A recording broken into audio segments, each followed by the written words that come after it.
Hey folks, Chris at Maple Street Guitars in Atlanta, Georgia here, and today we are taking a look at a very cool model from the Gibson Custom Shop. This is a 1998 ES-5 Switchmaster.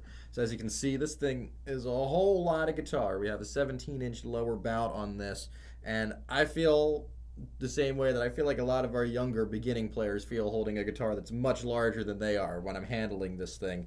But this is a super interesting instrument, lots of stuff going on here. We're going to take a look at the history of the guitar, the overall control scheme, and of course, take a listen to how it sounds. So the ES-5 was introduced in 1949 from Gibson, and it was widely known as perhaps the first production model 3-pickup guitar. Just barely edged out the Epiphone Zephyr for the title, and it looked a bit different than what it does today.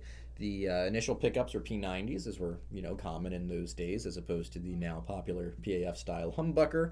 And we had a different control scheme. Originally, we had 4 knobs, not 6, no switch, and each pickup had its own volume knob. So you had a volume knob for the neck pickup, middle pickup, and bridge pickup, so you could blend them however you liked, and then a master tone knob overall. So this was cool for players that maybe had one sound that they liked, but if you were trying to switch between different sounds with the different pickups, it became a bit of a chore trying to tweak knobs as you were playing.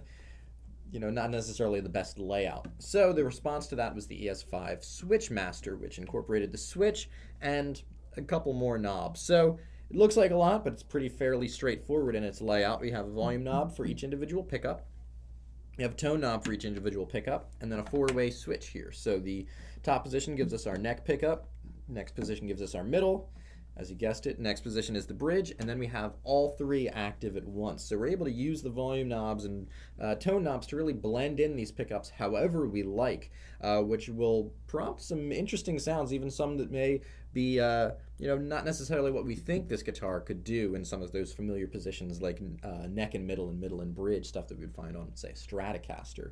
So as you can imagine, it didn't really catch on with jazz players who liked to kind of have one sound and stick to it, but this guitar became popular with blues players, country guys, rockabilly players, certain folks like Jay Giles.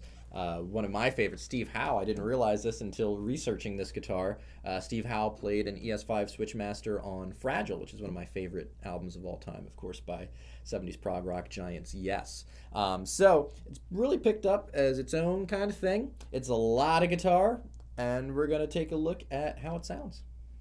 So the first thing I'd like to do is play this guitar in an acoustic kind of context, as this is a fully hollow guitar. And although it features a laminate construction, which isn't necessarily our favorite for, nice acoustic resonance, I think the guitar still sounds pretty good on its own. So it's the kind of thing Wes Montgomery could use to just play with his thumb and keep the volume down as opposed to plugging in, but still sounds pretty rich and full on its own without an amplifier.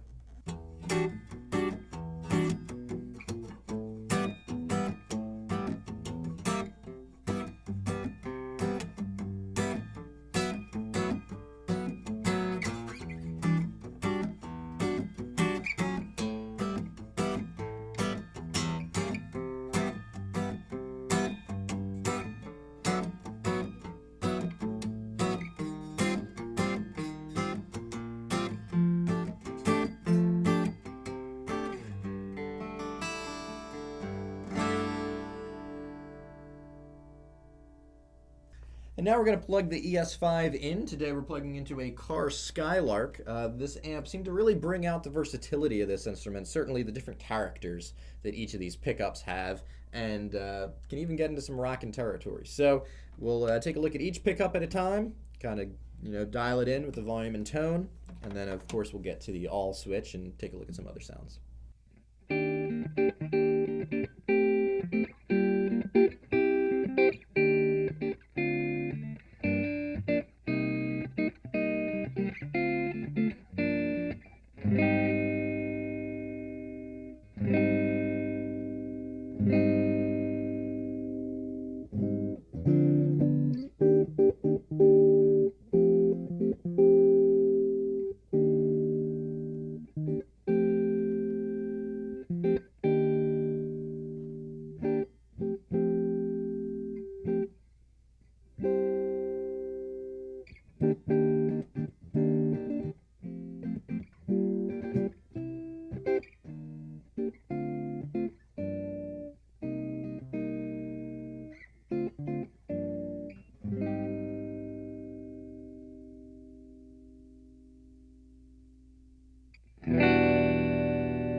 What I found most surprising with this particular guitar is when we get to the all function, certainly with all three knobs up, it kind of sounds perhaps the closest, either this position or the middle, to the acoustic sound of the instrument, but just amplified. But if we take one of the pickups out, we get into some almost familiar kind of Strat territory. Obviously, the pickups are not out of phase with each other, so we're not going to get that kind of traditional quack, but there's definitely some element of that kind of sound going on here when we go to either the bridge and middle or the neck and middle. So let's check out all of those positions.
And lastly, if it's good enough for Steve Howe to rock on, and yes, we gotta put some overdrive on here, and let me get my fragile on.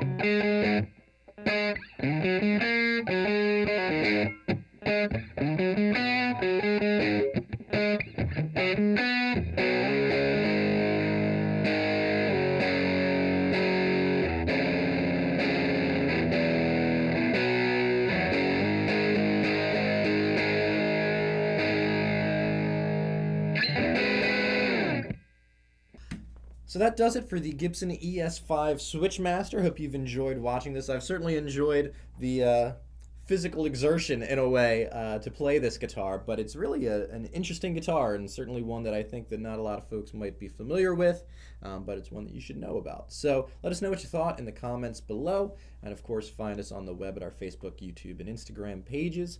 And hopefully one of these days we'll get to see you here in Atlanta, Georgia. But until then, my name's Chris, again here at Maple Street Guitars.